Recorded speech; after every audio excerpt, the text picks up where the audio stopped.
We got Newly released body cam video of the moment that deputies in Florida take down a man they say just murdered his estranged wife, her dad, and one of their neighbors. The suspect then kidnapped his 4-year-old daughter.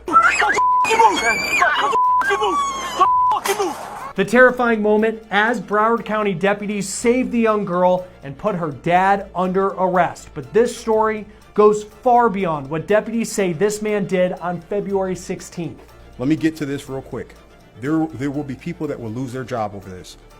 The strong words from the sheriff of where he says his department fell short when it came to the history of allegations of domestic abuse inside the home, including the mother's own words months before her death about her fear that her estranged husband would kill her and her daughter. We're on the case presented by Law and Crime. I'm Chris Stewart.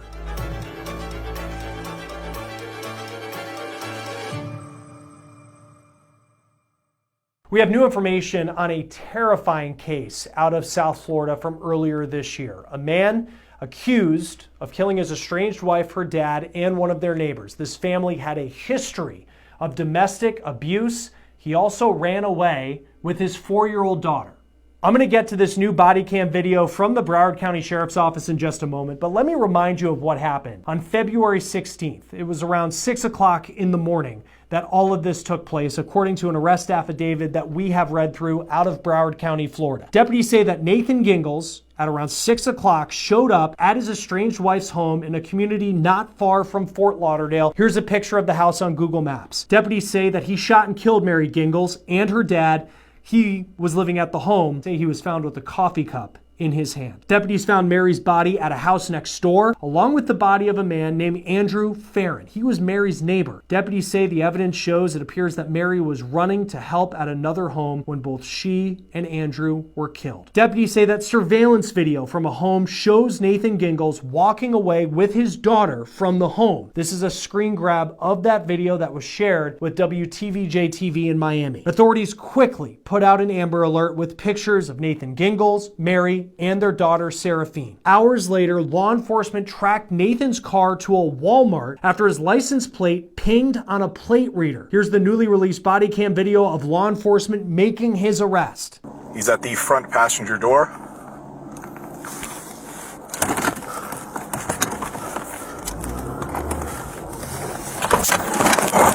Hey, I got hands! I got hands! I got hands! I got hands! I got hands! What are you doing? Ow! We got him. Ow! Hey, give me cuffs! Give me cuffs! Don't you move, dude. You're gonna get shot. I'm not resisting. Watch out! Watch out! Oh, of course. All right. Good fuck out.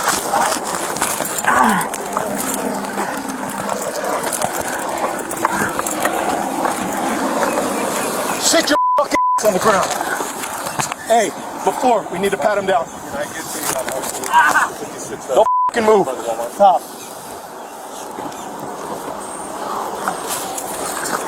Lay down, lay down. Lay down, dude. Just relax.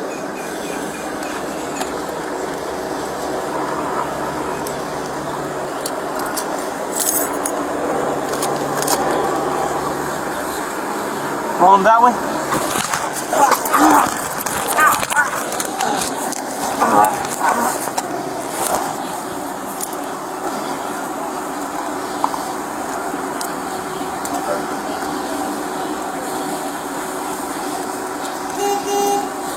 Alright, he's good. He's got some stuff in here, but... Car keys. Hold on. Thank you. Hey, remember he had handcuff keys on his other stuff. Went through all the already? Yeah.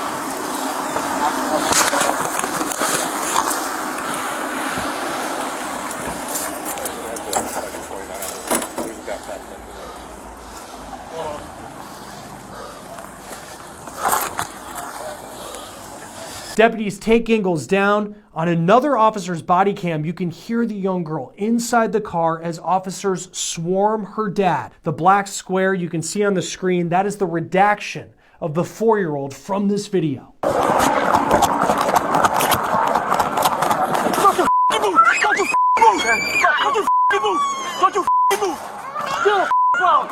On the ground! Move! You go, you can get killed! We got him! Get your hand back! We got him! Hey, give me cuffs! Don't you move, dude! You're gonna get shit! I'm not resisting. Oh, watch out! Hold on. Of course, it gets...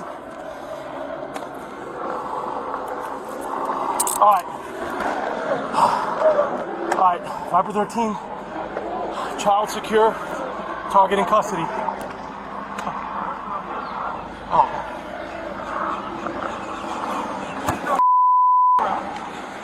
Hey, before, we need to pat him down. Can I get the Mark Unit 56? Don't f***ing move.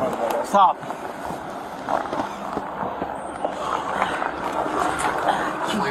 Lay down, dude. Just relax.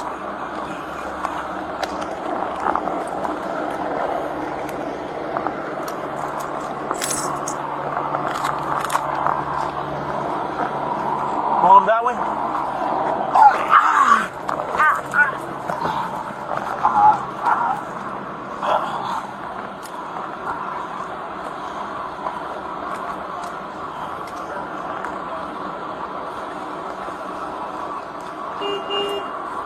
Alright, he's good. He's got some stuff in here, but let's see. Car keys. Hold on. Thank you. Hey, remember he had handcuffs on his other stuff.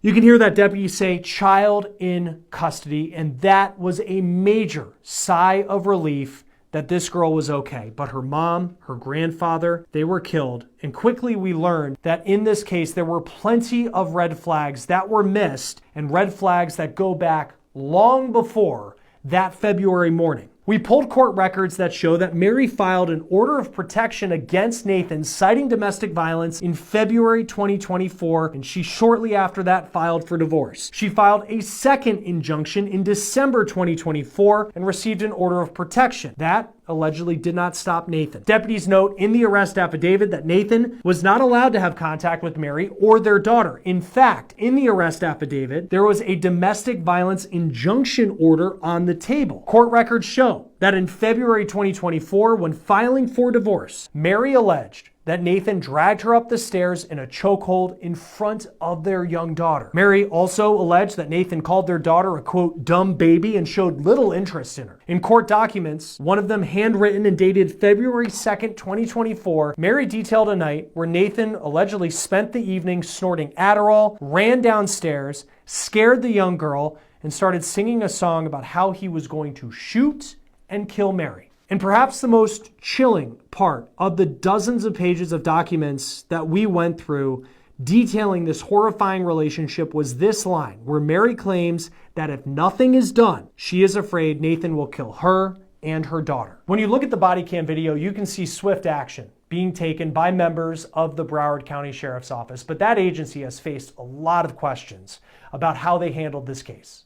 It is clear, based on the preliminary information I've been able to acquire so far from our investigators within the Office of Inspector General and Internal Affairs, we fell short on this one.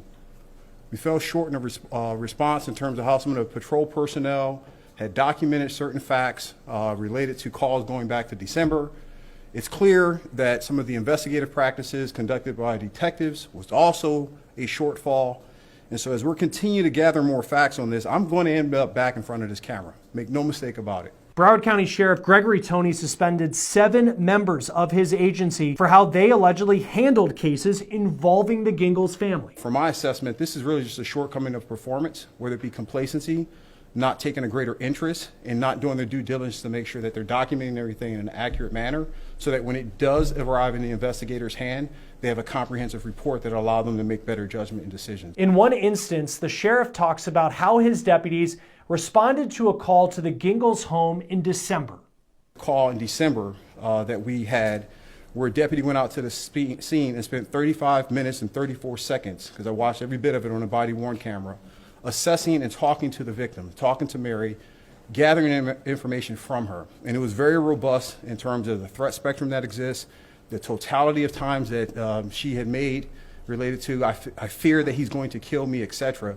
And at that time, based on the evidence and things that were presented, there was enough there where we could have potentially pursued a probable cause affidavit so we can arrest him and take him off the street. And that didn't happen. On the morning, police responded to the call of shots fired at Mary Gingell's home. The arrest affidavit notes that as deputies were just arriving and setting up a perimeter, a BSO sergeant saw what appeared to be an adult white male in black clothing walking southbound with a small female child who was without shoes. But at that moment, deputies did not follow the subject. Instead, they continued to canvass the area. And it's inexcusable that individuals fail to perform their job. And it's not an excuse within anything from administration to policies to protocols to training. It's just work by other officers. Look, I don't want the public to lose faith that we can't do this when we're handling thousands and thousands of calls per service. We were over 700,000 calls per services every year just in our law enforcement division. That is an indicator that we're going to be successful handling our cases. So to the public, to the community, to those mothers and women out there who think that we're going to drop the ball and this is a consistent pattern, know this. When we rectify this situation, I'm going to send the fear of God amongst this entire agency to make damn sure we don't do this again. Because this death is on my watch. This is video of Gingell's in court. He's pleaded not guilty to charges, including 3 counts of murder, and he's being held without bond. This video per WPLG TV, and we've learned the state is pursuing the death penalty. Joining us now to talk more about this case is crime victims rights advocate Elizabeth Parker. Thank you for taking the time to be with us. I know we talked about this case when it first happened. Now we have this body cam video. Just first off, what was your reaction when you watched Nathan Gingell's be put under arrest? I thought the Broward County Sheriff's Office SWAT team did an amazing job, not only locating him in such a fast way, but the way that they placed him under arrest safely where no one else was harmed, and they were able to extricate the young child without any problems and safely. I thought they did an excellent job, and it was good to see that and how they all came together in such a fast way. Yeah, and there's so many questions for the sheriff's office, and we'll talk about that in just a moment about the way that they handled this case leading up to February 16th. But in the body cam video, I noticed just how quickly you hear that young girl in the beginning of one of the officers' deputies' body cam videos, and then you don't see her because they were so quickly getting her out of there. It was very impressive. As this case has gone forward, he's pleaded not guilty to these charges. What are some of the things that you're seeing when you look at the court documents of how this case is progressing, the evidence that the state will have against Nathan Gingell's going forward? I think this is an interesting case in that when I looked at the state's initial discovery disclosure, which is basically they list everything or every item that they have in their possession that they're going to or they intend to use in the case. And most oftentimes prosecutors disclose everything, even if they don't intend to use it at trial, just so that the other side is on notice of every item of evidence that they have. But here, the discovery exhibit is 31 pages, and it is full of body camera video after Ring doorbell camera video, audio. There is so much technical evidence, which oftentimes we don't see. I just was amazed at how much footage that they have in this particular case. So it will be interesting to see that utilized in a trial, if this case does in fact go to trial, where you have really a firsthand view of what was going on in terms of the search, in terms of prior contacts, potentially, if that's going to be used with Mr. Gingell's, what these officers saw as they came into these crime scenes, because that's what's captured on body camera video. And it's very emotional. It's very moving. It's very, it basically transports the jury to that time and place. And it's a whole new way of presenting these cases. So I think that's going to be interesting. I also did notice that on March, I believe it was the 13th, the state attorney's office filed their notice of intent to seek the death penalty against Nathan Gingles. And what basically that means is obviously they're seeking the death penalty, but the state has to put the defendant on notice of the aggravating factors that they are going to be relying upon to seek the death penalty. There has to be aggravating factors above and beyond of just the killing. And here, one of them is that the factor that the homicide was committed in a especially heinous, atrocious, and cruel way. That it was committed. Another factor is that it was committed during the course of a kidnapping. So while he was committing another felony, the kidnapping of the child, which he did not have any custodial rights to at that moment in time because the court had issued a no contact order or an injunction against him, that because he committed the homicide while a kidnapping was occurring, that's another aggravating factor. Also, the fact that he was under an injunction for protection, meaning he was not allowed to have any contact with Mary Gingles in this particular case, and he committed the homicide while he was violating that court order, that's another aggravating factor. So the way that the law works in Florida is that you have a jury of 12 people in a capital murder case, which is what this is, and that all 12 of those jurors have to have a unanimous verdict in terms of whether or not they find an aggravating circumstance. So all 12 have to agree, for instance, that the homicide was committed in a heinous and atrocious or cruel manner, or that the homicide occurred while he was kidnapping the daughter. And if all 12 of them come to an agreement on one of those aggravating factors, then you move to the next stage, whether or not the jury wants to give the death penalty or they want to give life in prison, because that's the only two options that they have. And that does not need to be unanimous. That needs to be with all 12. It needs to be unanimous with 8 jurors only. So it will be interesting to see how many of these aggravating factors will be relied upon and proven in court. And then the jury has to weigh the aggravating factors against the mitigating factors that Mr. Gingles' lawyers may present to the jury. Is this the same jury that would find him guilty in his initial trial, or is that a new jury once you reach the death penalty phase? It should be the same jury, although if something were to happen, there is a unique provision in the law where the judge can bring in a whole different jury for the death penalty phase. But I can't think of a time where I've seen that actually happen.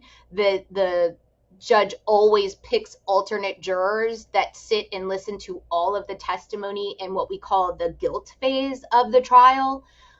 In the event something happens to one or more of the jurors, there is the ability for one of those alternate jurors to step in so that it doesn't disrupt the deliberations and they can move to what we call the penalty phase seamlessly without interruption. So typically it always is the same jury that hears the guilt phase of the case. When you look back at the case of the Gingles and the calls that were made, the domestic violence petitions and documents that were filed that you can see on the Broward County Clerk's website, and you deal with cases of domestic violence often, and sometimes they're not black and white. And hindsight is always 20/20, and certainly we have hindsight in this case. But how obvious should it have been? Should it have been obvious to deputies over the course of the last year plus that this home, it should have been more than just a piece of paper that said that Nathan Gingles couldn't go near his wife and his child?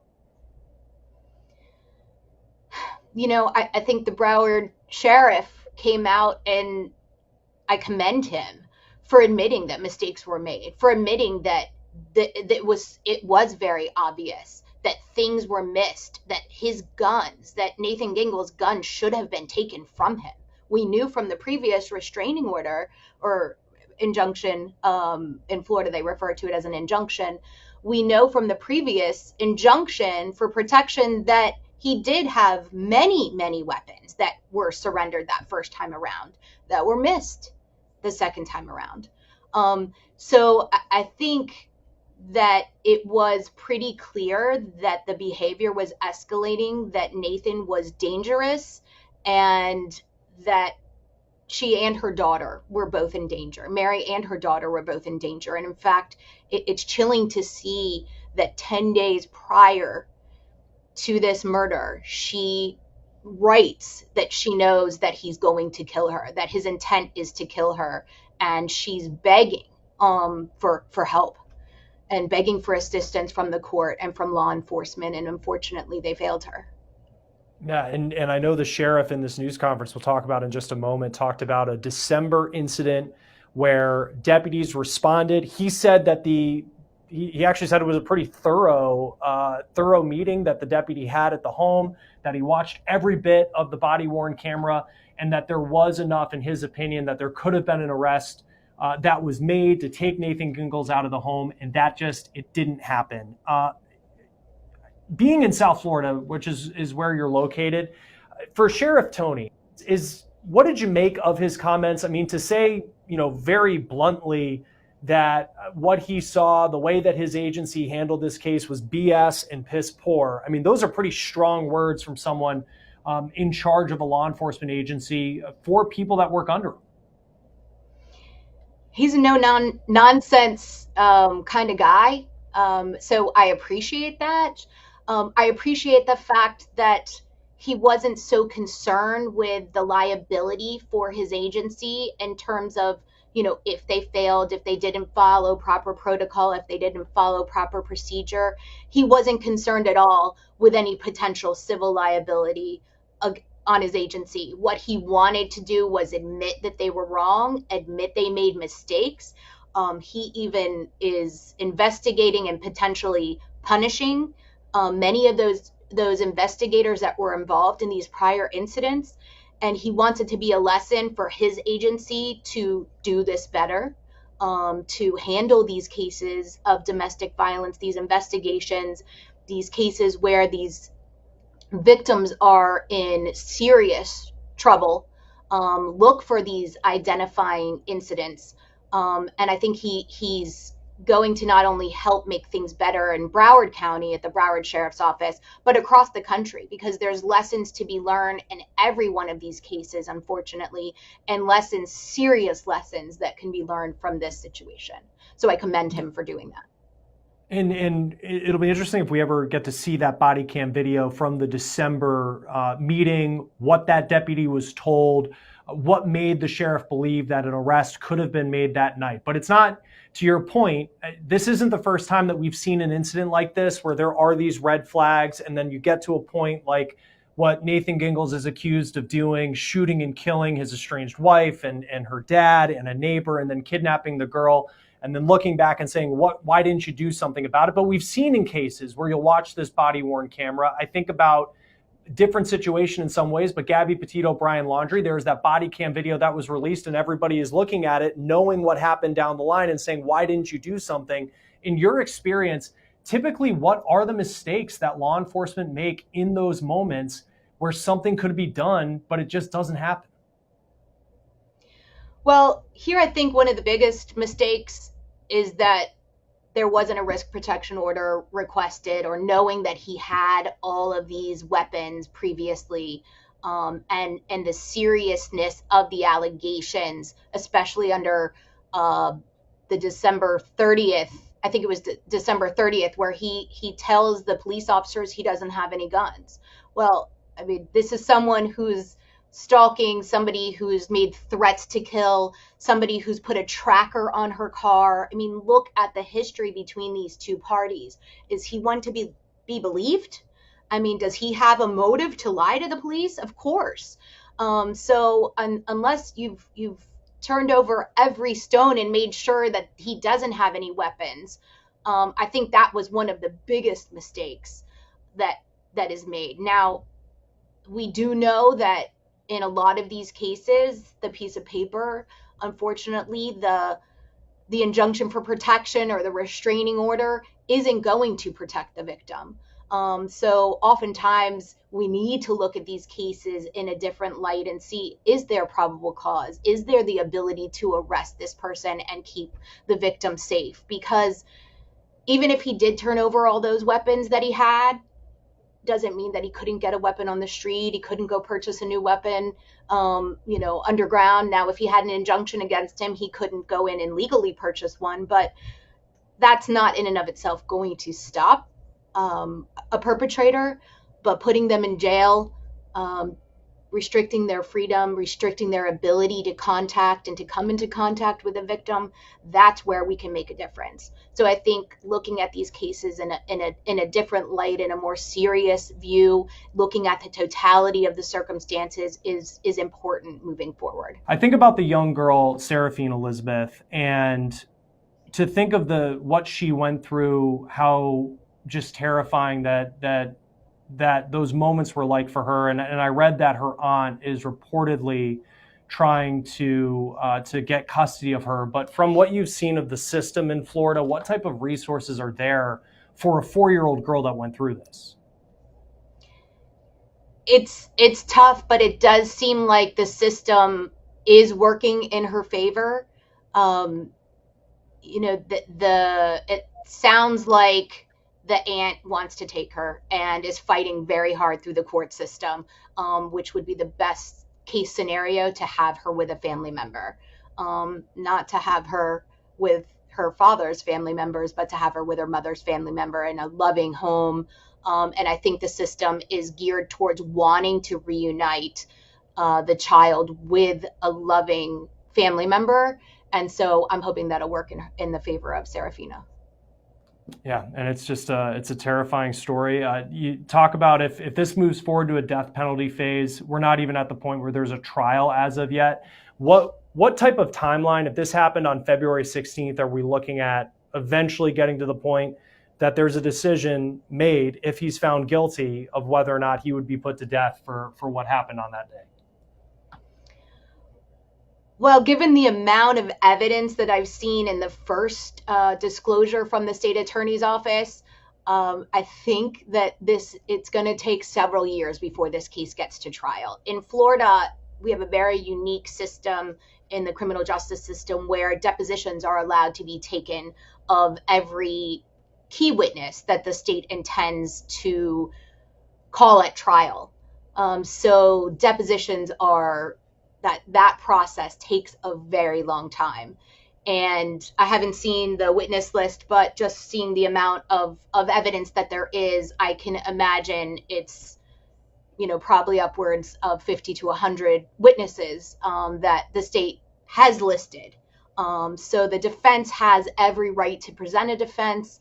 And I know the judge will be pushing the case, but you never want to do that at the risk of violating the constitutional rights of the defendant, because the defendant always has a right to present a defense and to exhaust every remedy, every motion, everything available to them, especially in a case where the death penalty is on the table.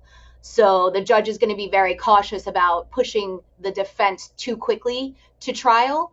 And I think the state understands that they also need to be assisting in giving the defendant their due process, his due process rights. So I think 3 years is not unreasonable before this case goes to trial.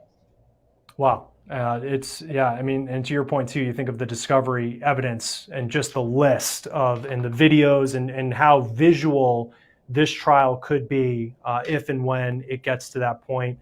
Crime victim rights advocate Elizabeth Parker, it's always great to have you on Law and Crime. Very difficult story here, but we appreciate your perspective. Thank you. Thank you for having me, Chris. For On the Case, presented by Law and Crime, I'm Chris Stewart. We'll see you next time.